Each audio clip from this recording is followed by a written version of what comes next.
दोस्तों नमस्कार, स्वागत है आपके अपने YouTube चैनल एग्जाम वाणी पर। मैं मुकेश कुमार आपका स्वागत करता हूं। दोस्तों, इंडियन ज्योग्राफी की ये हमारी दूसरी क्लास है। इससे पहले की क्लास में हम भारत के आकार और उसकी स्थिति को पढ़ चुके हैं। आज की क्लास में हम भारत के विभिन्न भू आकृतिक प्रदेशों की चर्चा करेंगे और समझेंगे कि भारत प्रादेशिक रूप से कितने भागों में बटा हुआ है। तो आइए देखिए, समझते हैं। दोस्तों, एक अनुमान के अनुसार भारत के कुल क्षेत्रफल के 10.6% भाग पर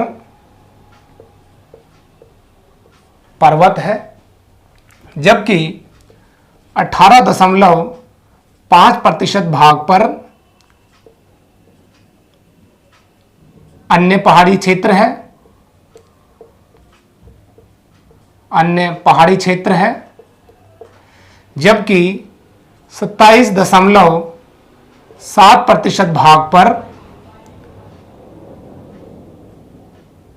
पठार है और दोस्तों 43.2% भाग पर हमारे यहां मैदान है। तो मोटे तौर पर यहां पर पर्वत श्रृंखलाएं हैं, पहाड़ी क्षेत्र हैं, पठार है, मैदान है। तो ये पूरे समूचे भारत के कुल क्षेत्रफल को हमने अलग अलग क्षेत्रों में विभाजित किया। वैसे दोस्तों, मोटे तौर पर हम भारत के भू आकृतिक प्रदेश को 6 भागों में बांटते हैं और वे 6 भाग कौन से हैं हम समझते हैं। दोस्तों, सबसे पहला भाग है उत्तरी पर्वतीय क्षेत्र। उत्तरी पर्वतीय क्षेत्र। दूसरा है उत्तरी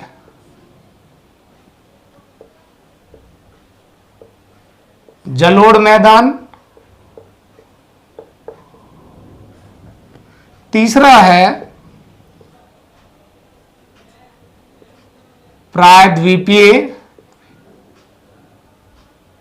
प्रायद्वीपीय पठार। चौथा है दोस्तों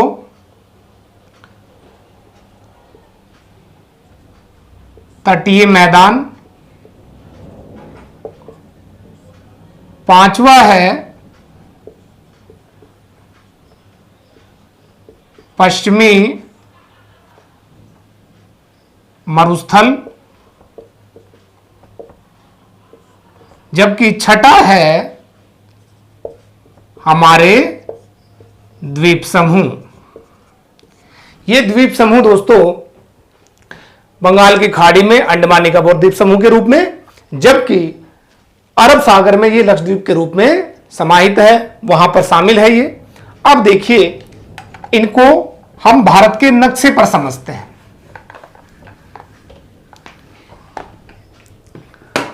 अब भारत के नक्शे पर इनकी पोजीशंस देखते हैं।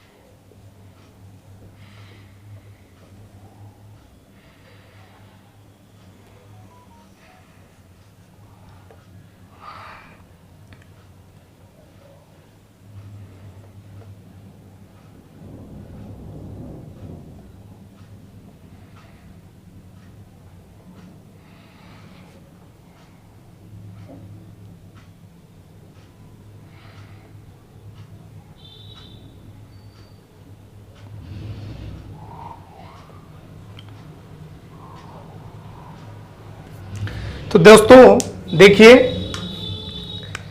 ये जो पूरा प्रदेश है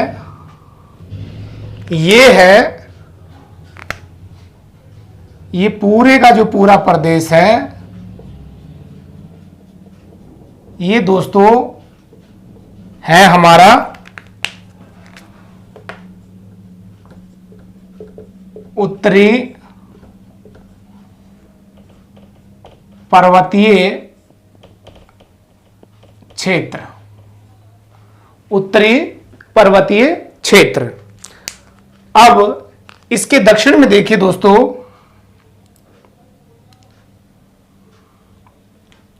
ये है पूरा इस क्षेत्र तक,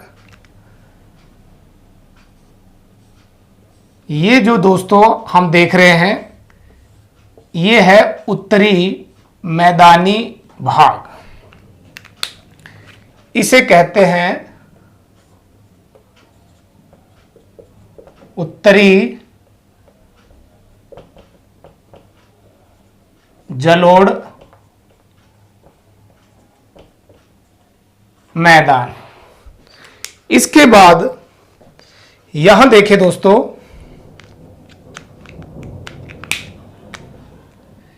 ये गुजरात के कच्छ से लेकर के और ये पूरा जो क्षेत्र है, ये जो क्षेत्र है दोस्तों,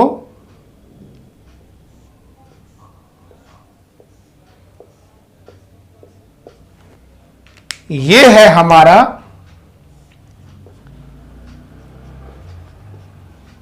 पश्चिमी मरुस्थल, पश्चिमी मरुस्थल। उसके बाद देखिए ये जो पूरा प्रदेश है,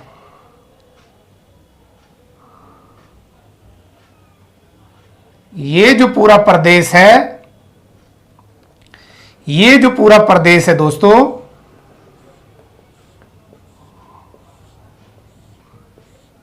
ये पूरा प्रदेश कहलाता है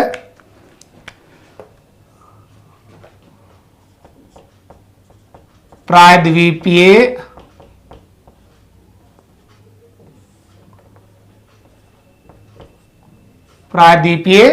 पठार। और उसके बाद जो ये क्षेत्र है,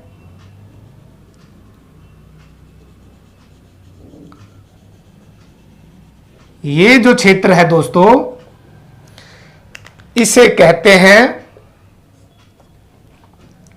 इसको कहा जाता है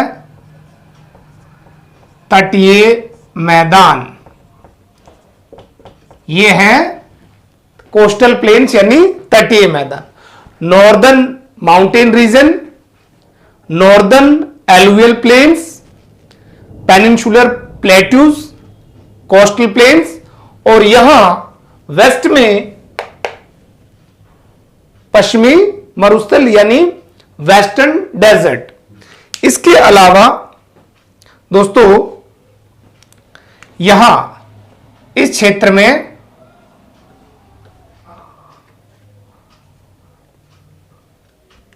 ये है लक्षद्वीप,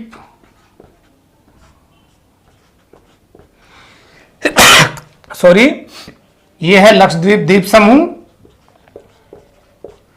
और ये है दोस्तों अंडमान और निकोबार द्वीप समूह। तो भारत के भूआकृतिक प्रदेश को हम मुख्य रूप से 6 भागों में बांट लेते हैं। ये उत्तरी पर्वतीय क्षेत्र, ये उत्तरी जलोढ़ मैदान, ये पश्चिमी मरुस्थल, जबकि ये प्रायद्वीपीय पठार है मध्य में, ये तटीय मैदान है, और ये हमारे अंडमान निकोबार द्वीप समूह है, और इधर लक्षद्वीप द्वीप समूह। तो मोटे तौर पर हमने भारत को 6 प्रमुख भू आकृतिक प्रदेशों में बांट लिया। अब इससे आगे देखते हैं। देखिए दोस्तों, मैप में इनको समझना बहुत ज्यादा जरूरी है ताकि हमको इनकी लोकेशंस का पता रहे और आंसर देने में हमें आसानी हो। अब इन भू आकृतिक प्रदेशों की एक एक करके हम चर्चा करेंगे। सबसे पहले बात करेंगे किसकी?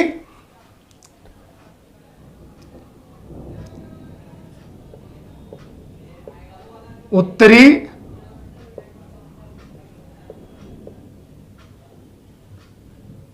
पर्वतीय क्षेत्र के। किसकी बात करेंगे? उत्तरी पर्वतीय क्षेत्र की। अब इसे दोस्तों एक बार हम मैप में दोबारा समझेंगे।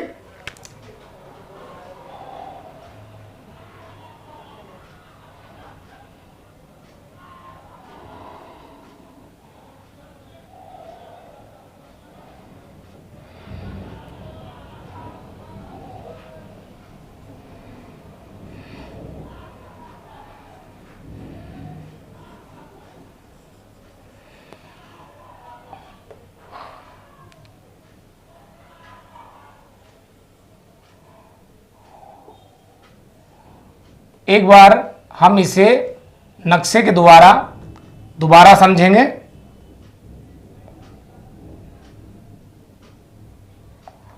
दोबारा समझते हैं। देखिए दोस्तों,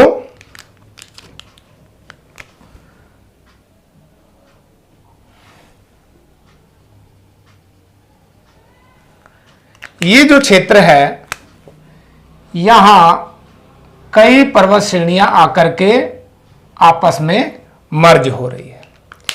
ये जो श्रेणी है, ये अफगानिस्तान और पाकिस्तान की सीमा बना रही है और इसको हम कहते हैं हिंदू कुश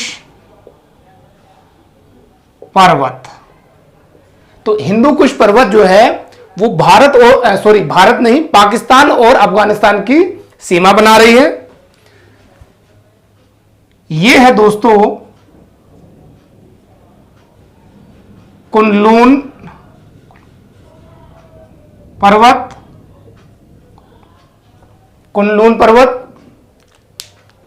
जबकि ये है ट्यूनसेंग पर्वत।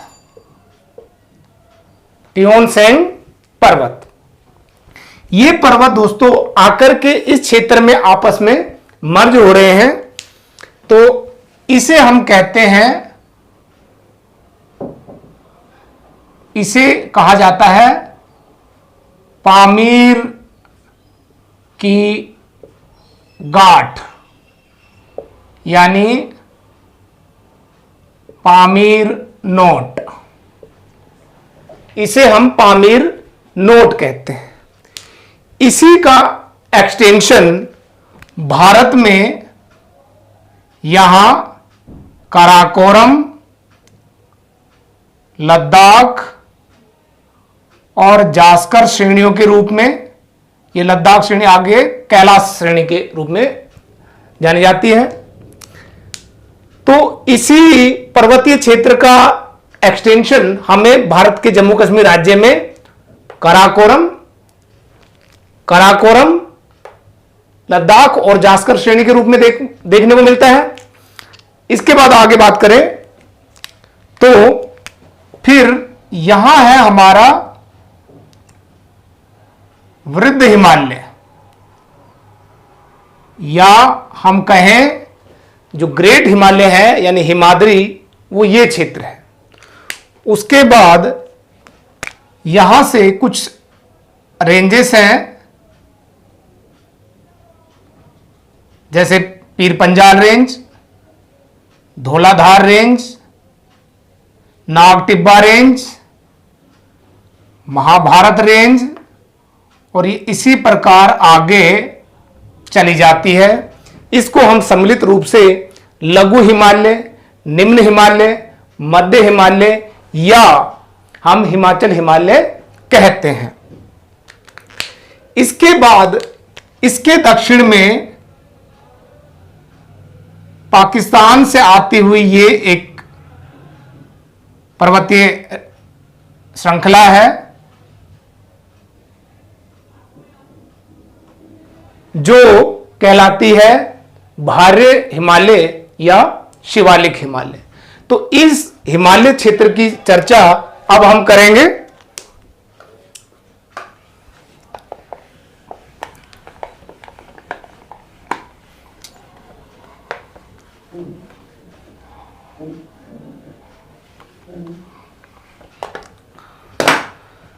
दोस्तों, उत्तरी हिमालय या उत्तरी जो पर्वतीय क्षेत्र है,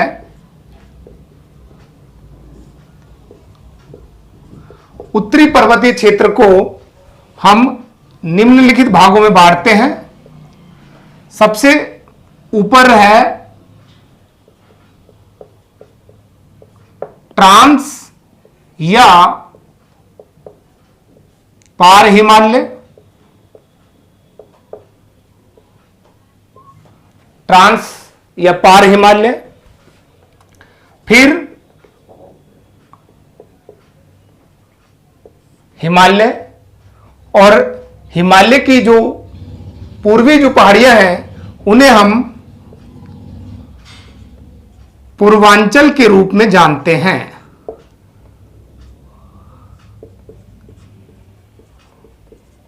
पूर्वांचल की पहाड़ियों के रूप में हम जानते हैं।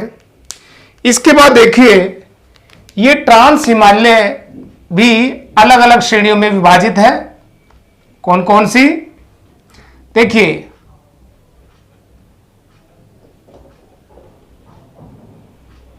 काराकोरम, काराकोरम श्रेणी,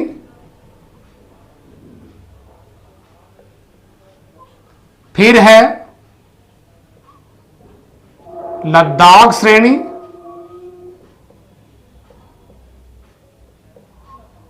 और जास्कर श्रेणी। जास्कर श्रेणी। हिमालय को भी हम अलग अलग भागों में बांट लेते हैं। कौन से? महान हिमालय,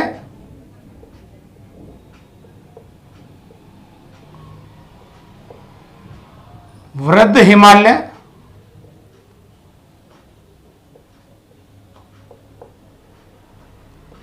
या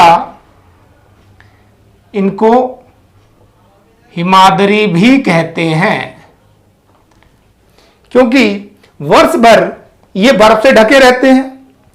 जो हमारे प्रमुख ग्लेशियर्स हैं उनकी वजह से ये यहां हमेशा बर्फ देखने को मिलती है, तो इसे हम हिमाद्री नाम भी दे देते हैं। इसके अलावा यहां मध्य में लघु, निम्न, निम्न या मध्य हिमालय है। इसे हम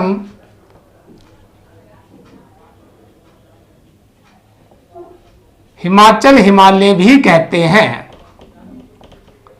इसे हम हिमाचल हिमालय भी कहते हैं। अब इसके बाद यहां इसी के दक्षिण में है हमारी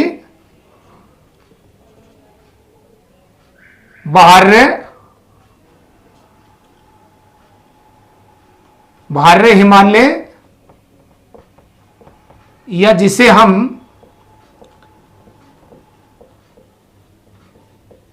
शिवालिक श्रेणी भी कहते हैं।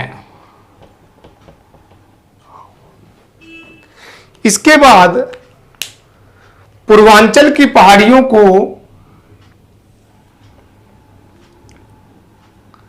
विभिन्न जनजातीय नामों से जाना जाता है। जैसे अरुणाचल प्रदेश में पटकाई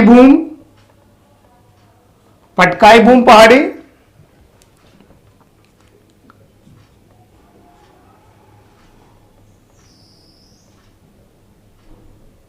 नागा पहाड़ी,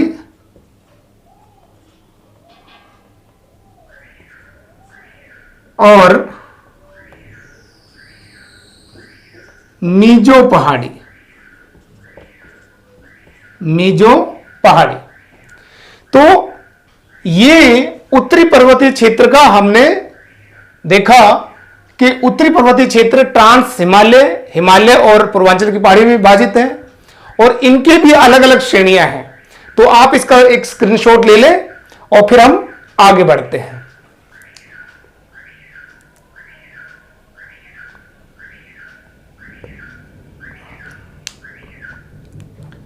अब देखिए दोस्तों, एक एक करके हम इनकी चर्चा करेंगे।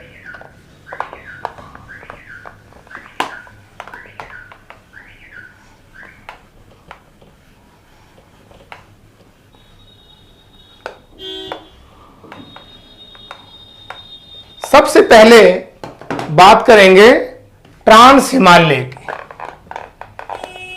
यानी पार हिमालय की चर्चा सबसे पहले करेंगे। आइए देखते हैं।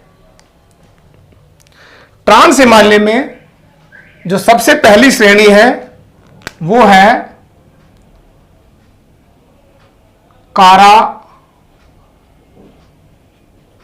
काराकोरम श्रेणी। काराकोरम श्रेणी दोस्तों, इस काराकोरम श्रेणी को इतिहास में कृष्णगिरी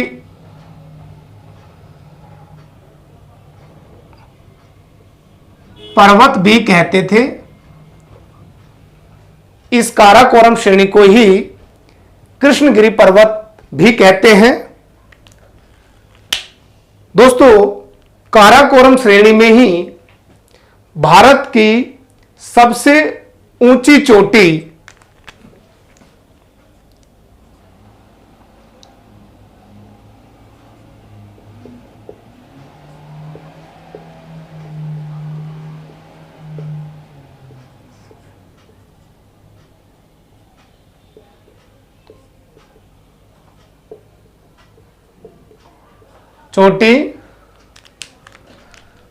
कौन सी?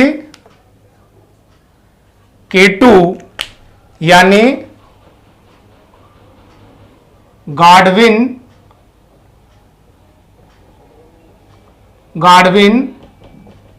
ऑस्टिन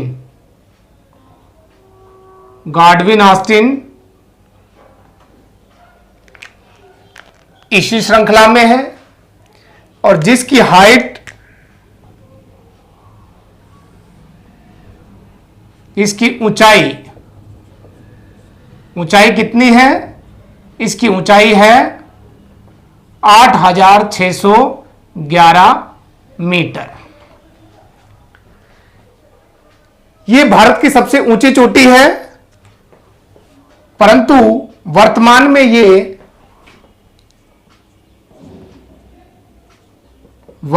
में यह पाक ऑक्यूपाइड कश्मीर में स्थित है।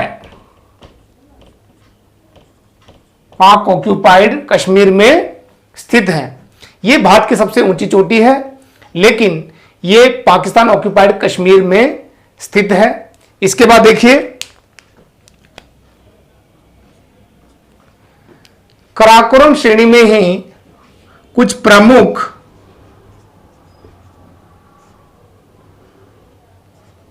ग्लेशियर्स हैं। कौन कौन से? जैसे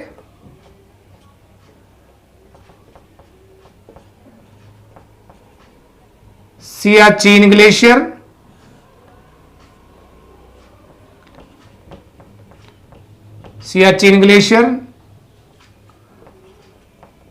बाल्टोरो ग्लेशियर,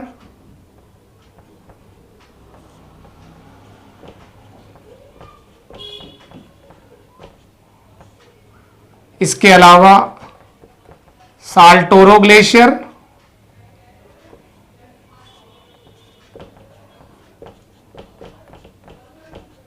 इसके अलावा बैफो ग्लेशियर। ये सभी के सभी काराकोरम श्रेणी में स्थित है। दोस्तों, अगर हम सियाचिन ग्लेशियर की बात करें तो ये वर्ल्ड हाईएस्ट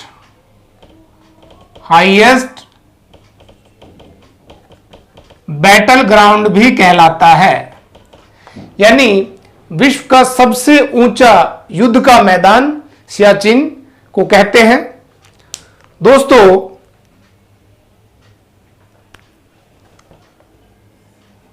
वर्ष 1984 में पाकिस्तान द्वारा धोखे से सियाचिन पे कब्जा कर लिया गया था। इसे छुड़ाने के लिए भारतीय सेना ने एक सैन्य कार्यक्रम चलाया था, जिसका नाम था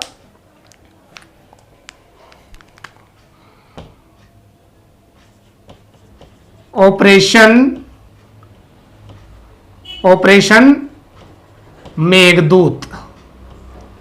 ये भारतीय सेना द्वारा चलाया गया ऑपरेशन था वर्ष 1984 में। इसके अलावा हम बात करें कराकोरम श्रेणी में, इसी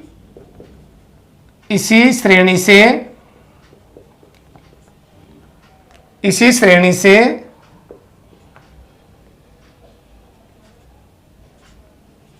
नुब्रा,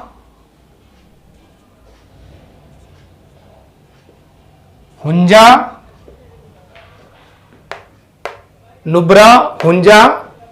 तथा गलवान नदी निकलती है।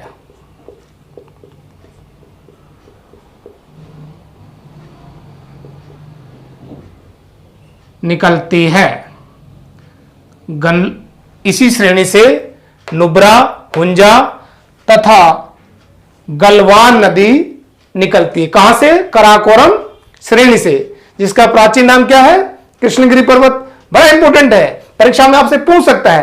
क्या पूछेगा कि कराकोरम श्रेणी को प्राचीन काल में किस नाम से जाना जाता था? कृष्णगिरी पर्वत। या ऐसे पूछ सकता है कि कृष्णगिरी पर्वत प्राचीन काल में किस पर्वत का नाम था? तो वो कराकोरम श्रेणी का। कराकोरम श्रेणी में सबसे ऊंची चोटी कौन सी है? Godwin Austen. ये भारत की भी सबसे ऊंची चोटी है और ये विश्व की दूसरी सबसे ऊंची चोटी है। कौन सी? K2 यानी गॉडविन ऑस्टिन। ऊंचाई 8611 मीटर से ऊंची है ये, और वर्तमान में ये है पाकिस्तान ऑक्युपाइड कश्मीर में स्थित है। इसमें कुछ प्रमुख ग्लेशियर है, जैसे सियाचिन ग्लेशियर है, जो कि वर्ल्ड का हाईएस्ट बैटल ग्राउंड भी कहलाता है। और 1984 में पाकिस्तान से कब्जा छुड़ाने के लिए भारतीय सेना द्वारा एक ऑपरेशन चलाया गया, जिसको कहते हैं ऑपरेशन मेघदूत। इसके अलावा बाल्टोरो ग्लेशियर, साल्टोरो ग्लेशियर और बैफो ग्लेशियर भी यहां के प्रमुख ग्लेशियर हैं। जबकि इसी श्रेणी से नुब्रा, हुंजा, गलवान नदी निकलती है। और दोस्तों, गलवान घाटी बहुत न्यूज में है, क्योंकि इसी घाटी पर चाइना जो है वो अपना अतिक्रमण करने का प्रयास कर रहा है। तो ये कराकोरम श्रेणी की कुछ प्रमुख चीजें हैं। अब बात करते हैं लद्दाख श्रेणी की। दोस्तों, लद्दाख श्रेणी कराकोरम श्रेणी के दक्षिण में है, और लद्दाख श्रेणी की जो सबसे ऊंची चोटी है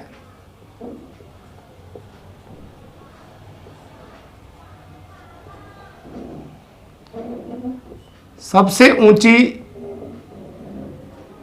चोटी जिसे का नाम है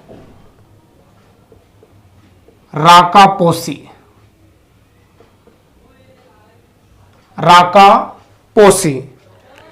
ये राकापोसी चोटी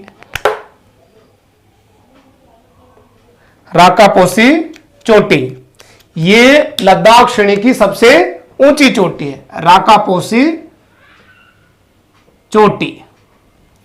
दोस्तों, इस राकापोसी चोटी की जो ऊंचाई है वो कितनी है? वो है 7788 मीटर। 7,788 मीटर। ये राकापोसी चोटी लद्दाख श्रेणी की सबसे ऊंची चोटी है। और इसके संबंध में और पॉइंट समझिए, यह विश्व की सबसे अधिक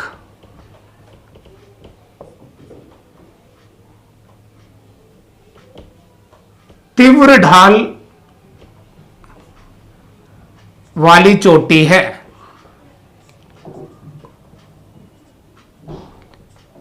वाली चोटी है। यह विश्व की सबसे तीव्र ढाल वाली चोटी है। दोस्तों, कराकोरम श्रेणी से निकलने वाली जो नदियां हैं, हुंजा, नुब्रा, शोक और गलवान, ये लद्दाख श्रेणी और कराकोरम श्रेणी के मध्य से होकर के बहती है। तो लद्दाख श्रेणी सबसे ऊंची चोटी राकापोसी चोटी, ऊंचाई 7,788 मीटर, और यह विश्व की सबसे अधिक तीव्र ढाल वाली चोटी है। दोस्तों,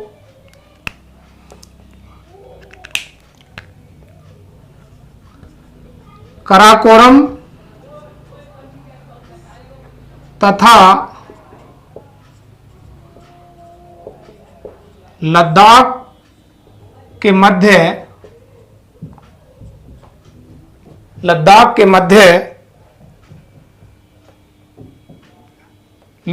मध्य क्या है? नुब्रा घाटी।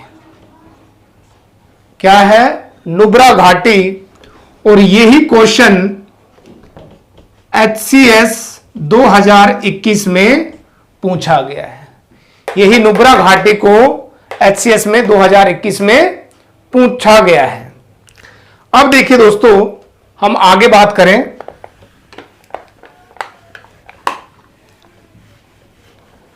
अगली जो हमारी श्रेणी है वो कौन सी है? वो है जास्कर श्रेणी। कौन सी है? जास्कर श्रेणी। क्या है दोस्तों? यह लद्दाख श्रेणी के दक्षिण भाग में है।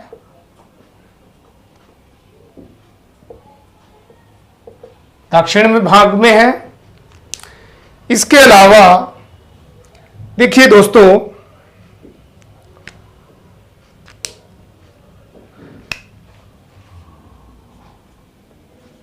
इस श्रेणी में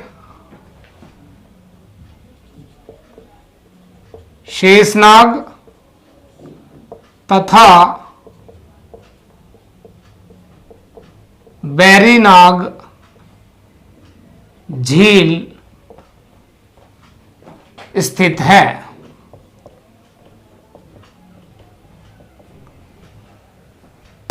इस श्रेणी में शेषनाग तथा बैरीनाग झील स्थित है। और दोस्तों,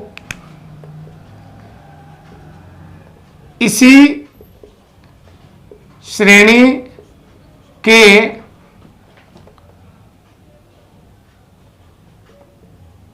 जो जिला दर्रे से दोदिला दर्रे से NH1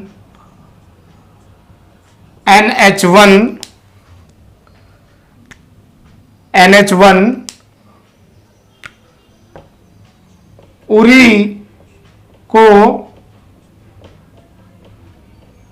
श्रीनगर होते हुए लेह से जोड़ता है। लेह से जोड़ता है। दोस्तों, वर्तमान में सभी नेशनल हाईवेज के जो नाम है, नंबर है, वो बदल चुके हैं। अब क्वेश्चन आ सकता है कि उड़ी को लेह से जोड़ने वाला जो राष्ट्रीय राजमार्ग है वो कौन सा है, तो वो NH1 है, जो जोजिला दर्रे से गुजरता है। इसके बाद देखिए,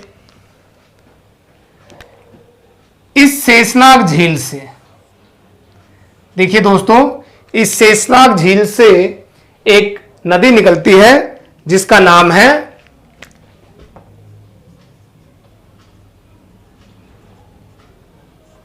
झेलम।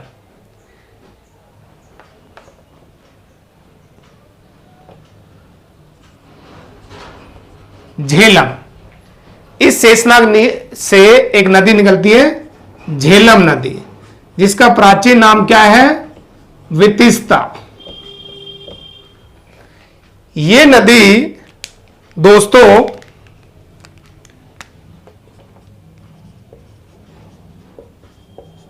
कश्मीर घाटी से होकर बहती है।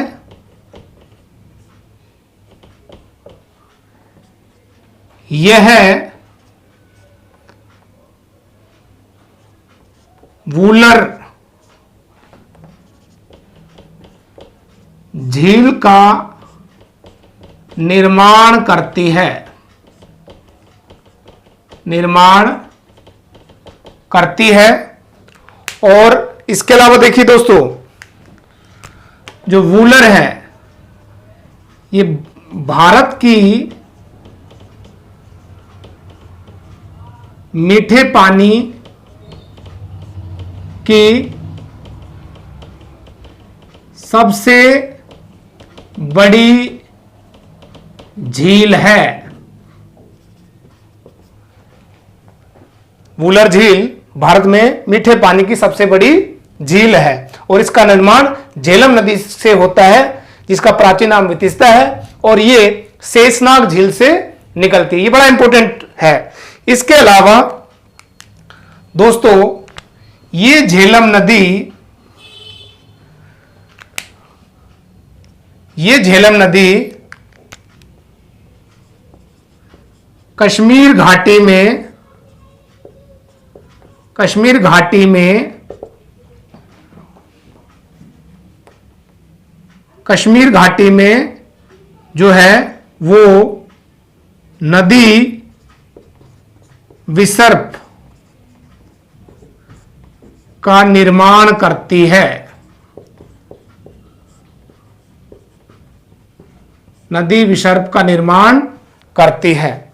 ये झेलम नदी, हम जब नदियों के बारे में पढ़ेंगे तो हम और अधिक विस्तार से पढ़ेंगे, परंतु यहां रिलेटेड क्वेश्चंस को मैं ले रहा हूं जो कि बहुत इंपॉर्टेंट है। एग्जाम में यहां से बड़े इंपॉर्टेंट क्वेश्चन है, और ये क्वेश्चन भी जो है वो HCS 2021 में पूछा गया है। तो मैं उन क्वेश्चनों को ले रहा हूं जो कि परीक्षा में बहुत महत्वपूर्ण है, पूछ लिए जाते हैं, तो आप लोगों को बहुत ध्यान से इसे समझना है। अब हम बात करते हैं इससे आगे,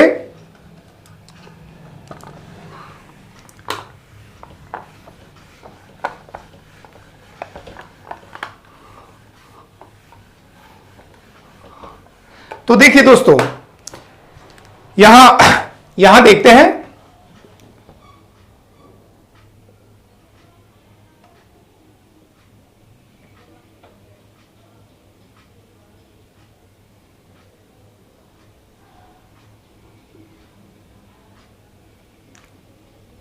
यहां मैप में देखते हैं हम,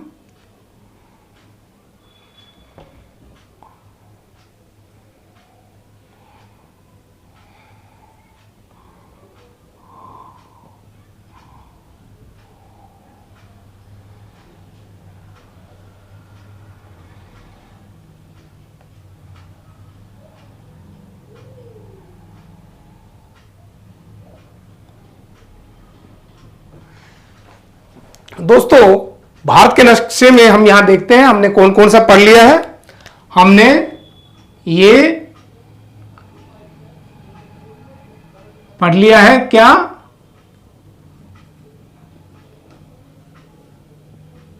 कराकोरम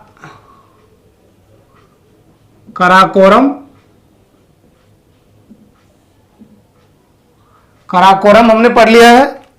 कराकोरम श्रेणी की सबसे ऊंची चोटी जो यहां पाकिस्तान ऑक्यूपाइड कश्मीर में है, K2 को हमने पढ़ लिया है। उसके बाद दोस्तों हमने लद्दाख श्रेणी को पढ़ लिया, और लद्दाख में जो सबसे ऊंची चोटी है यहां पर कौन सी, राकापोसी, उसको भी हमने पढ़ लिया है। यह है हमारी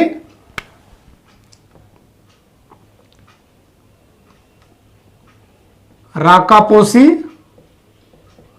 जो कि सबसे ऊंची चोटी है किसकी, लद्दाख श्रेणी की। लद्दाख श्रेणी की सबसे ऊंची चोटी राकापोसी को पढ़ लिया है। इसके बाद हमने जास्कर श्रेणी को पढ़ लिया। ये कौन सी है, जास्कर श्रेणी। अब हम बात करते हैं किसकी, वृद्ध हिमालय यानी महान हिमालय की। ये महान हिमालय दोस्तों चापाकार आकृति में है। तो अब हम हेडिंग देते हैं किसकी,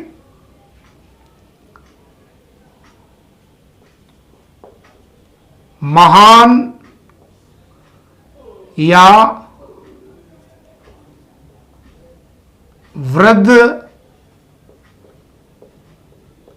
हिमालय, यानी क्या कहेंगे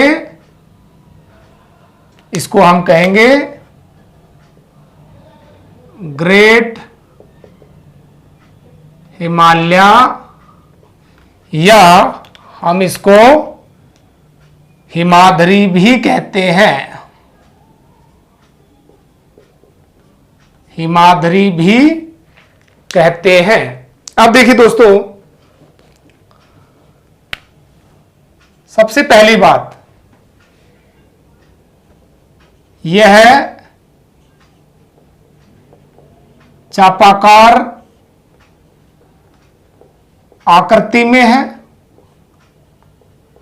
चापाकार आकृति में है। ये यहां पर इसकी सबसे पश्चिमी चोटी है कौन सी, नंगा पर्वत। सबसे ऊंची चोटी है कौन सी, नंगा पर्वत। आइए जरा यहां देख लेते हैं।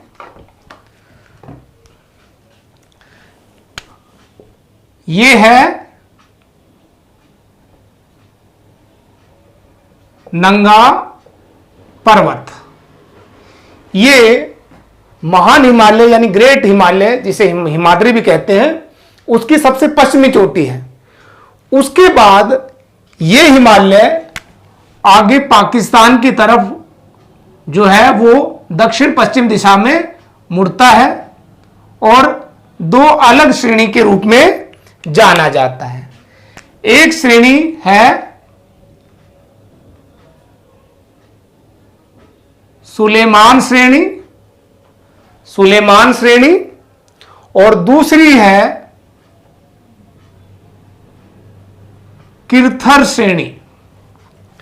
दूसरी श्रेणी है किर्थर श्रेणी। हिमालय की जो है पश्चिम में ये दक्षिण पश्चिम की तरफ मुड़ता है, और यहां पर देखिए नंगा पर्वत के बाद वहीं इसकी जो सबसे पूर्वी चोटी है वो है नामचा बरवा। नामचा बरवा दोस्तों, ये नामचा बरवा की जो हाइट है वो है 7,756 मीटर। 7,756 मीटर। उसके बाद हिमालय दक्षिण में मुड़ता है और भारत और म्यांमार की सीमा बनाता है और यहां ये किस नाम से जाना जाता है? Arakan Yoma. Arakan Yoma. Myanmar में महान हिमालय की ही जो है वो दक्षिण की ओर मुड़ी हुई जो शाखा है उसको कहते हैं अराकान योमा। ये म्यांमार और पूर्वी भारत की सीमा बनाता है। तो देखिए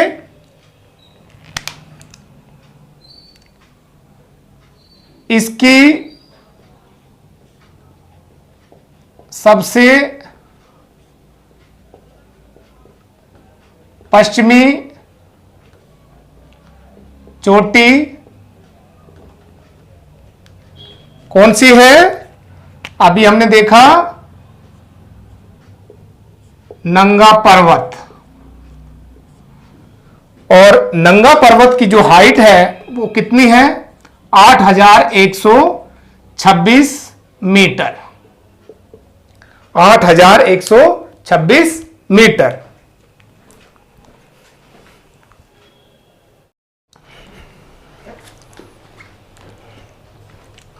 तो दोस्तों इसकी सबसे पश्चिमी चोटी है नंगा पर्वत, जिसकी हाइट कितनी है? 8126 मीटर।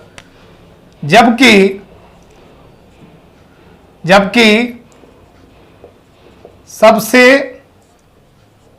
पूर्वी चोटी वो कौन सी है? नामचा बरवा, जिसकी हाइट कितनी है? 7756 मीटर। दोस्तों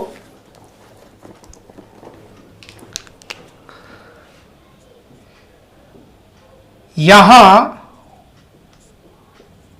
विश्व की 10 सबसे ऊंची चोटी पाई जाती है। जैसे देखिए दोस्तों, यहां पर देखें वो सबसे ऊंची चोटियां मैं यहां मार्क करता हूं। सिक्किम नेपाल की सीमा पर एक चोटी है जो है कंचनजंगा, 8598 मीटर। 8598 मीटर। अभी इनको हम एक एक करके देखेंगे। उसके बाद यहां पर नेपाल में मकालू, फिर नेपाल में ही माउंट एवरेस्ट, फिर मनसालू, उसके बाद ये धौलागिरी, ये अन्नपूर्णा, उसके बाद यहां भारत और यहां पर जो है नेपाल यानी उत्तराखंड के क्षेत्र में यहां पर जो है वो नंदा देवी, और ये यहां पर बंदरपूंछ। आइए इनका नाम हम देख लेते हैं एक एक करके।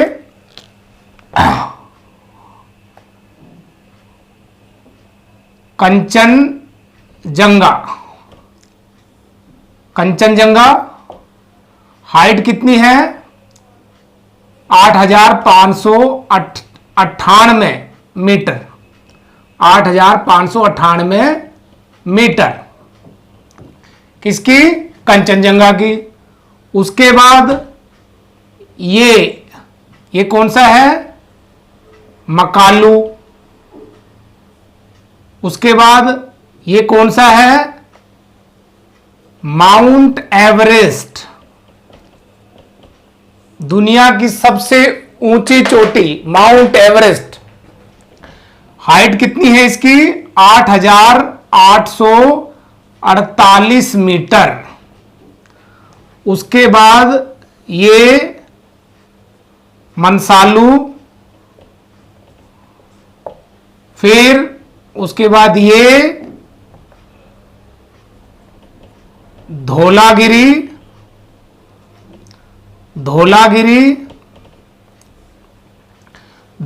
के बाद ये अन्नपूर्णा, अन्नपूर्णा के बाद ये नंदा देवी, नंदा देवी के बाद ये बंदरपूंछ, और यहां पर ये नंगा पर्वत। तो विश्व की जो 10 सबसे बड़ी चोटियां हैं वो इसी हिमालय क्षेत्र में पाई जाती है। यहां विश्व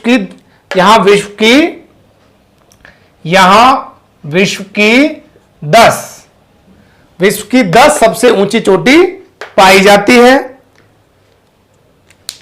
देखिए दोस्तों, यहां विश्व की 10 सबसे ऊंची चोटी पाई जाती है। फिर देखिए, यह भारत के लिए एक प्राकृतिक अवरोधक का कार्य करती है। देखिए, ये जो श्रेणी है ये मानसूनी हवाओं को तो भारत से बाहर जाने से रोक लेती है, जिससे मानसून का पूरा असर भारत में रहता है। जबकि ठंडी में चलने वाली जो साइबेरियन ठंडी हवाएं हैं उन्हें ये भारत में प्रवेश करने से रोक लेती है, जिससे भारत के उत्तरी हिमालयी क्षेत्रों में तो बर्फबारी होती है, परंतु पूरे भारत में जो है बर्फबारी नहीं होती। परंतु अगर ये हिमालय नहीं होता तो साइबेरियन हवाएं सीधा यहां दिल्ली तक प्रवेश करती, दिल्ली से आगे तक भी प्रवेश करती और भारत में भी बर्फबारी होती। तो ये भारत के लिए एक प्राकृतिक अवरोधक का भी काम करती है। फिर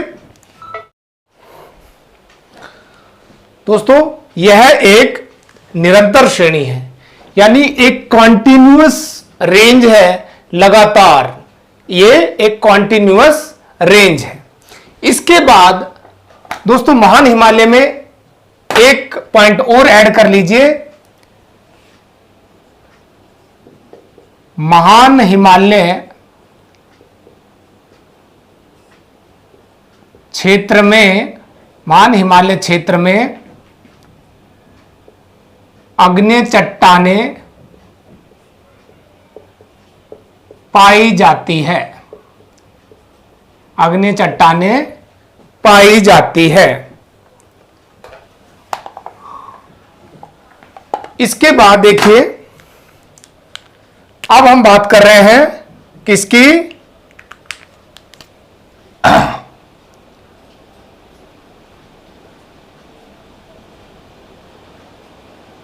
लघु हिमालय या निम्न हिमालय,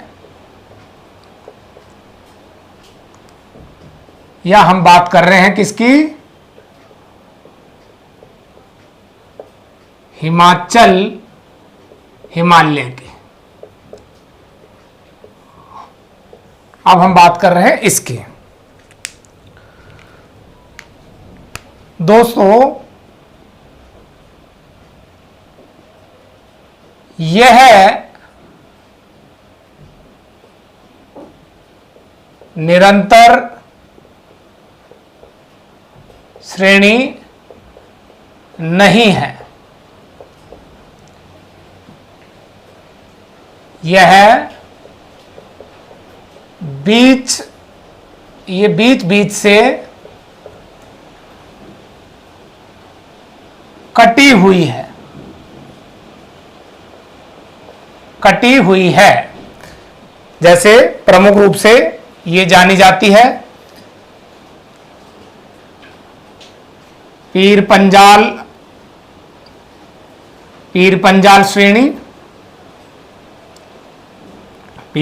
श्रेणी, फिर धौलाधार श्रेणी, फिर नाग टिब्बा श्रेणी,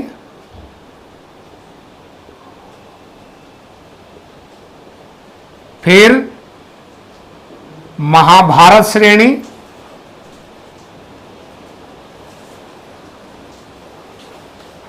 पीर पंजाल श्रेणी ये है आपके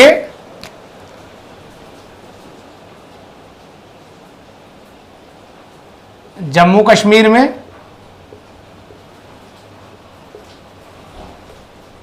धौलाधार श्रेणी है आपके हिमाचल प्रदेश में।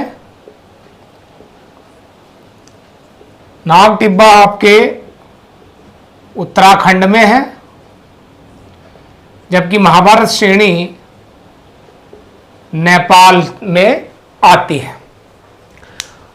देखिए दोस्तों, यहां पर ये इस प्रकार से, ये पीर पंजाल श्रेणी, फिर धौलाधार श्रेणी, फिर नाग टिब्बा श्रेणी, और फिर ये महाभारत श्रेणी, और इसी प्रकार ये आगे बढ़ जाती है।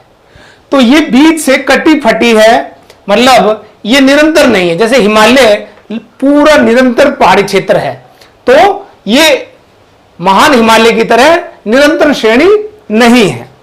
इसके बाद देखिए, इस श्रेणी में मेटामॉर्फिक यानी रूपांतरित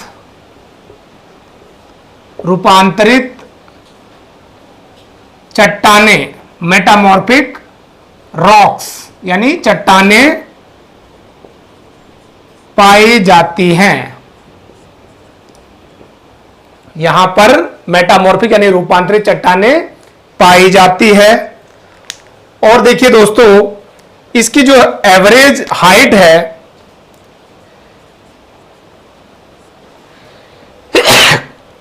इस श्रेणी की औसत ऊंचाई, इस श्रेणी की औसत ऊंचाई कितनी है?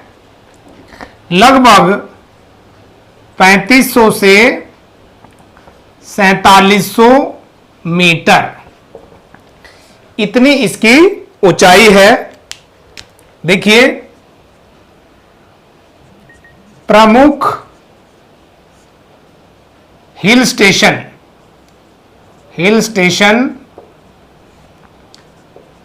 इसी श्रेणी में स्थित है, इसी श्रेणी में स्थित हैं। दोस्तों, शिमला, कुल्लू, मनाली, डलहौजी जो है वो सभी के सभी इसी श्रेणी में यानी लघु हिमालय या निम्न हिमालय श्रेणी में ही स्थित है। इसके बाद देखिए दोस्तों,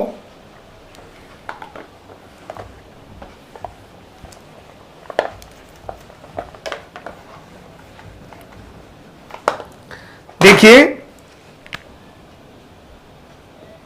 इसी श्रेणी में कश्मीर घाटी,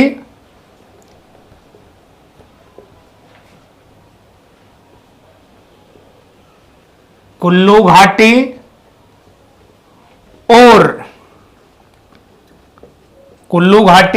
और कांगड़ा घाटी स्थित है।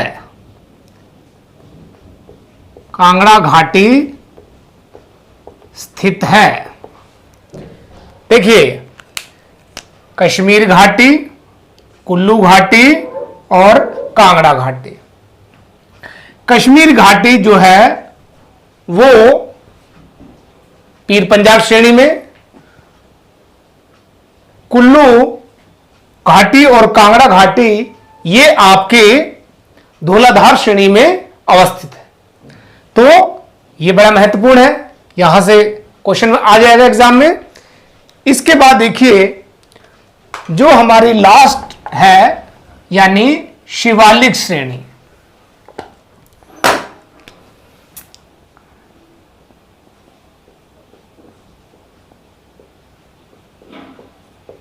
शिवालिक श्रेणी या बाह्य हिमालय। ये देखिए दोस्तों,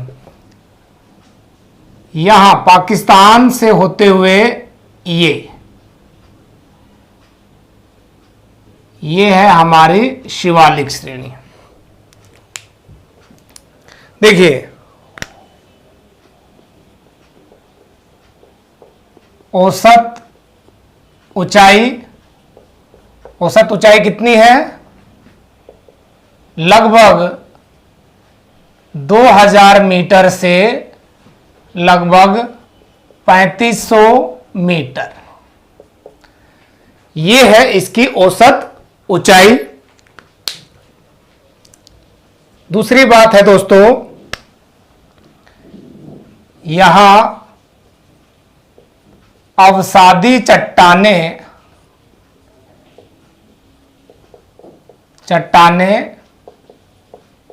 पाई जाती हैं। यहां कैसी चट्टानें? अवसादी यानी सेडिमेंट्री रॉक्स यहां पर पाए जाते हैं। इसके अलावा देखिए, यहां पर द्वार घाटी तथा दून घाटी पाई जाती है। दून घाटी, देहरादून, पाटली दून, कोटली दून, ये सभी घाटियां कहां? शिवालिक श्रेणी में पाई जाती हैं। तो ये कुछ प्रमुख श्रेणियां हमने हिमालय की, उत्तर पर्वत की हमने पढ़ा। इसके बाद हम देखते हैं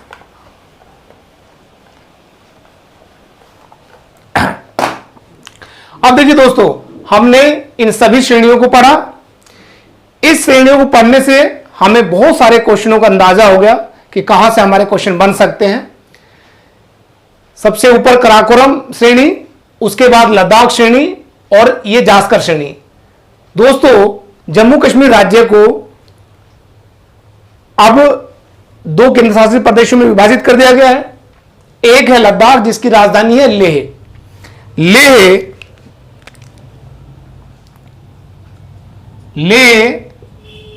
जो है वो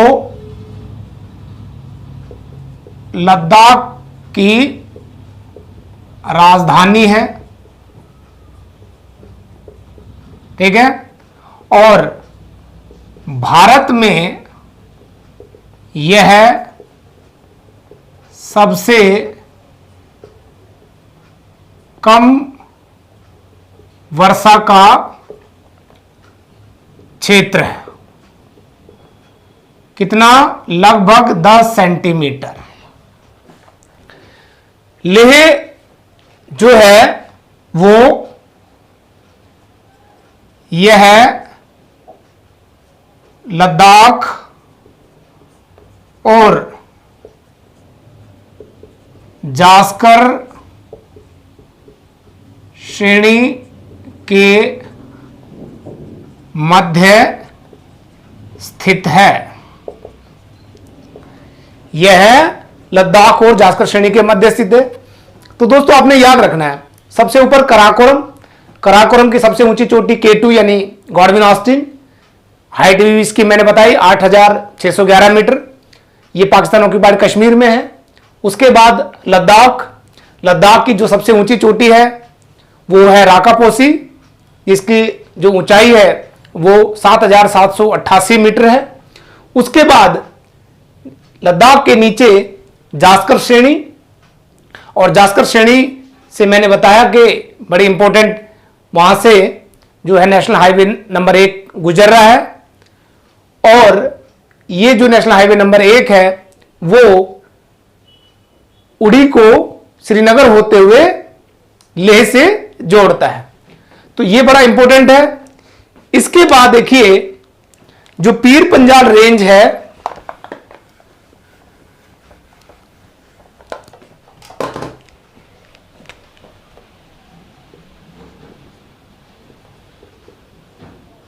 पीर पंजाल श्रेणी से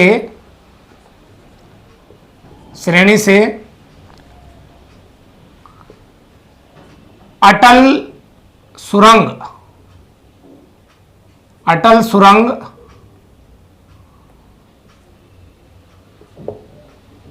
गुजरती है जो इस श्रेणी के पूर्वी भाग में स्थित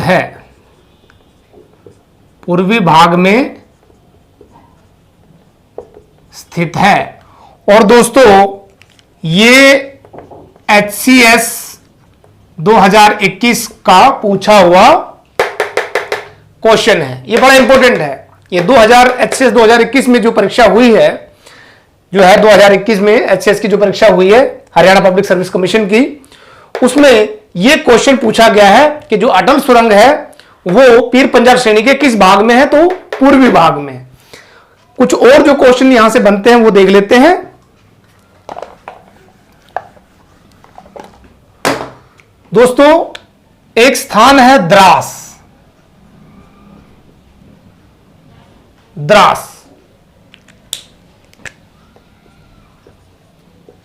भारत का सबसे ठंडा प्रदेश, ये भारत का सबसे ठंडा प्रदेश है। यह जास्कर श्रेणी में स्थित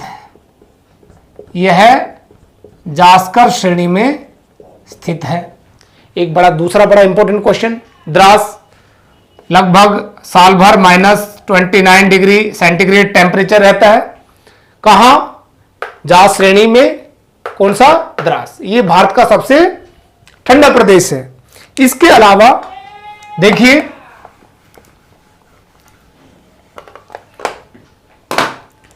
विश्व की सबसे ऊंची चोटी माउंट एवरेस्ट, हिमालय की सबसे पूर्वी चोटी नामचा बरवा, सबसे पश्चिमी चोटी नंगा पर्वत।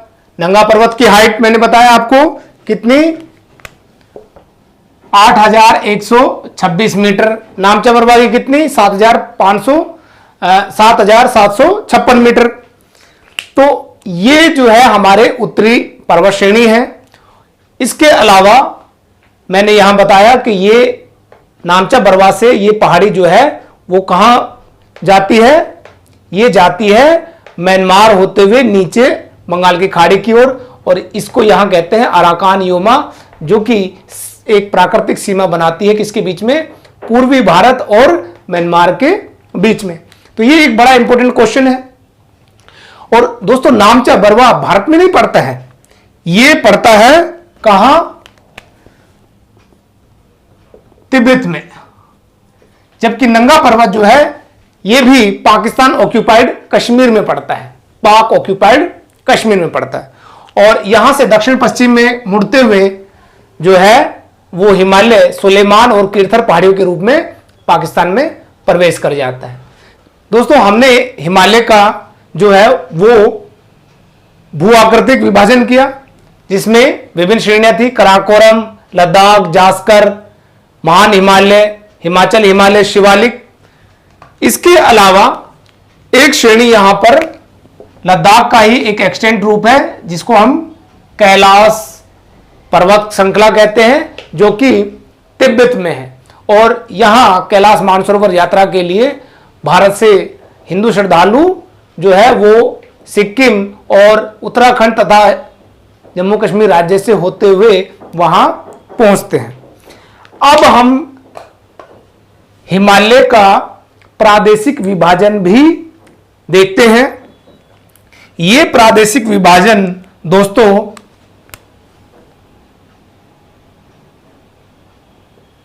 सर सिडनी बुरियार्ड ने जो है सर, सिडनी बुरियार्ड ने जो है वो हिमालय का प्रादेशिक विभाजन किया है। तो ये प्रादेशिक विभाजन यहां बहने वाली नदियों के प्रादेशिक जो है क्षेत्र के रूप में उसका विभाजन किया गया है। तो देखें, सबसे पहले आता है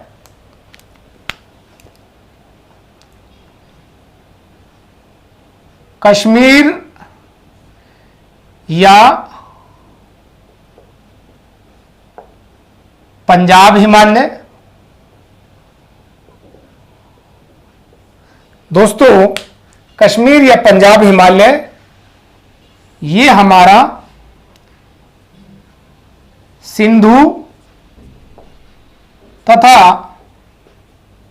सतलुज नदी के बीच का क्षेत्र है,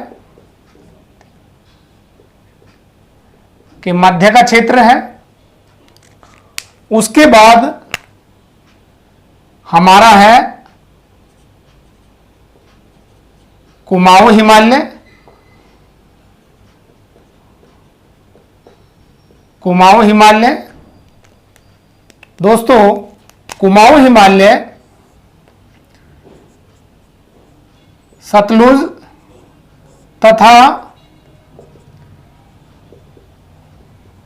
काली नदी के मध्य है,